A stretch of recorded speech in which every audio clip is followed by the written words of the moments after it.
With the announcement of the SNES Classic, we've got our next wish list ready. Let's go!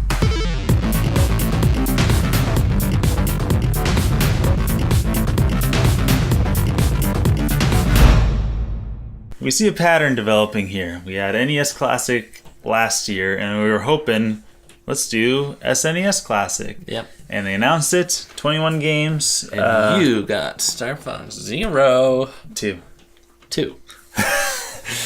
It's a little bit different. A little bit the same. But yes, I got the hard read on that one. Yep. And we're anticipating the N64 Classic. Right. Should we have anticipated the Virtual Boy Classic?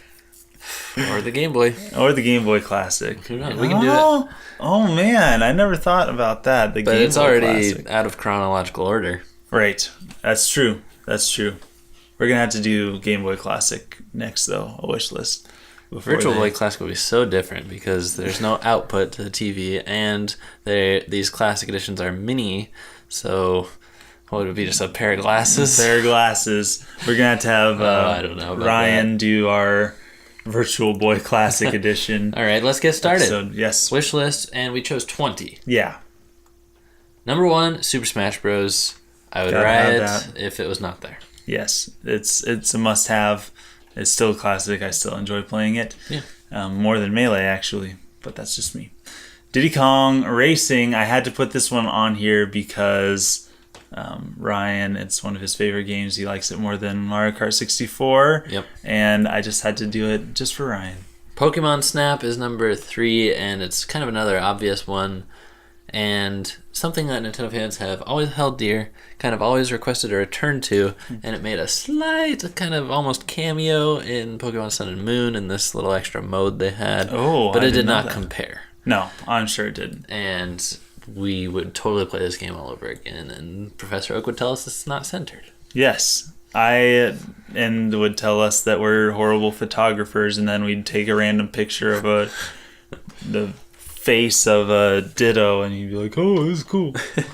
But yes, Pokemon Snap is one that I've wanted a sequel to and was an obvious choice. And if you hadn't picked it, that would have been the first one on my list. Kirby and the Crystal Shards, definitely needed. I actually really, really enjoyed this game. The first time I played it, I hated it. Ever since then, I really like it. I like the way you can mix and match the powers, and it's just... So, is this like mainline Kirby in 3D? Or It is 2.5D. Okay. 3D graphics, 2D plane. I need to catch up on some Kirby games. Yeah. Now, Pokemon Stadium 2, I chose the sequel because I'm pretty sure it's all around better, has more Pokemon, so why not? But the mini games, are the mini games better? Simeon, I don't remember. I only played the mini games like one time on one of them, and I don't remember which one it was. Pokemon Stadium and the sequel were interesting things to play on your Nintendo 64. They were. It was cool that it had it all pre-set up for you, and you could, if you had the little attachment thing, import your Game Boy Pokemon, which I did once. Super Mario 64, obvious choice, launch game, revolutionary game, great game. I haven't played too much of it, honestly. Yeah. But it was a classic. It had to be here. Number 7 is Goldeneye, and that is a third-party game, so hopefully they could work that out. But we saw Goldeneye on Wii, so it hasn't been as long. Hopefully the relationship is still there. That's true. And this is where we get to the difficult part of our list, because I think not all of them, but most of the games. Oh, maybe all. No, what? I can't remember. What? I don't remember if Rayman 2 or Rayman is Rare. Is that a Rare property? It's not. It's Ubisoft now. But this is where we get sticky with the Rare situation. And sticky with Rare. But you picked Goldeneye. I picked Banjo-Kazooie. It's a classic that we need to have back. Good old platforming action. You have Ukulele coming out, so it's keeping everybody's nostalgia alive. This would just be a no-brainer. Banjo-Kazooie is traditionally considered like better than Donkey Kong 64, right? Yes. All right. I'd give it a try. I haven't played it yet. Number 9, Mario Kart. Can't go wrong with Mario Kart 64. Nope. Still one of the best entries in the series. Yes. And it's always a blast. Yep. Always a blast. Another rare game, Jet Force Gemini, which is a very difficult game, and it's been a long time since I played it. Like I've said on the show before, I never owned an N64, so my chances to play a lot of these games was very slim.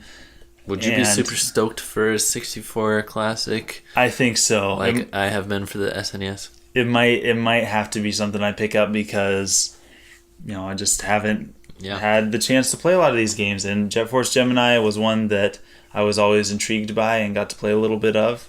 And, yeah. All right. Mario Party. I chose one of the 64 games. Do you agree with my choice that number 3 is the best? It's close because 3 I have less experience with, but I remember the Toadstool Titans minigame. You played 2? 2 is the one that I've had the most time with, and I love 2 because 2 has bumper balls, man. I mean, the original had bumper balls, but 2 perfected it. Maybe 3 also does. Maybe it does. If it did, then I would go with 3. 2 is really good. 3, I think, might be the better choice anyway. Close. This is my hard read for the list. It's not a game that wasn't released, but it's a game that wasn't released in the U.S. I want Sin and Punishment because we got Star Successor. It made no sense. It looked terrible, but it was fun. There's a chance that the original game could clarify some of those story details for us. Maybe, but I wouldn't want it to ruin that. I wouldn't want it to ruin the fact that it's still terrible. Number 13, gotta have Star Fox. Yes. This is probably the 64 game that I played the most because it's so fun to beat it in one sitting, to get the different routes. I remember my old friend Jason in the neighborhood, he played Star Fox in a way that he thought complete was a negative connotation word and accomplished was a good word. Yeah. So in real life, he actually, if something was bad, he'd say it was complete. Really? Yes. Oh my goodness. Well, he also told me not to shop at Target because they don't give you very much change back there. So. Are you serious? Love you, Jason. Oh, Jason. We were kids. We miss you. We miss you, Jason. I haven't seen him in forever. Number 14 is Perfect Dark. Honestly, a game that I do not have very much experience with. Yeah. I don't think I have any experience with it. I think it was like the cool first-person shooter before Goldeneye. Yeah.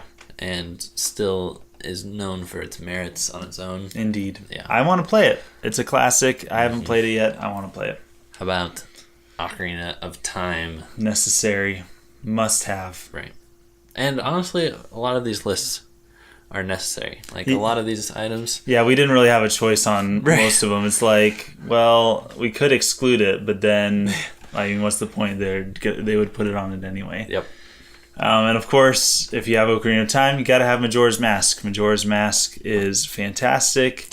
It is amazing. Still never played it. I know you haven't. I know you're afraid, Scott. Yeah. I was afraid too, but you will totally not regret playing it if you just say, I can get past the time limit, I can get past the time limit, I can get past the time limit. Because you can, and once you mentally get past that block, you will learn to love why they have the time limit. Probably the same with Pikmin too. Yes. Which is not on the Nintendo 64. But what is number 17, F-Zero X. Yes. I played this one briefly. It was fun. You have your rival picked out from the crowd, try to pass that guy up, try not to hurtle into walls. Cool. See, you know what? One game that I missed, and I think I would put it in place of my 20 spot, which is DK64, is that one racing game. It's kind of like the F-Zero game, but the third-party game. Mm-hmm. What Burnout? Is that what it's called? Whatever the name of that game is, kick out Donkey Kong 64. I can't remember the name of it, but put it in my number 20 spot. And my number 18 spot is Rayman 2: The Great Escape, which I've had a lot of fun playing. It's been a long time since I played it, but I remember it being an absolute bast. It was a blast. It was a blast. Number 19. I know a lot of you are worried right now about this game not making the list. Rest assured, Paper Mario. Yes. Oh, I would play that game. Simeon, for your number 20, let's find the title. Yes, let's find the title. I can't remember it. We found it. It's called Wipeout. Wipeout 64. Yes. It's a must. It's inspired a lot of more recent racing games. Yep. And really, who needs Donkey Kong? No, we don't need Donkey Kong 64. Now, so we couldn't go like full 30 because as we get closer to modern day, I think less games will be included. Yeah. And we're missing Pilot Wings. Yeah. I didn't include a few of them, especially Pilot Wings, because they originally started on the SNES, and they didn't make the SNES Classic. True. So now, real quick, about this system, what do you think about controllers? Include 2 and sell some separately? Yeah. Okay. I think so. $100? $100 for 20 games. For 15 games, maybe 16 games, still $100. I think that would be worth it. All right. Do it, Nintendo. Yes. We are your customers. Take our money. Thanks for watching. Thanks for being a part of the crew. Don't forget to check out our website, http://worldwideweb.twobuttoncrew.com. Why? You can blame your brother for that one. See you guys next time. Signing out.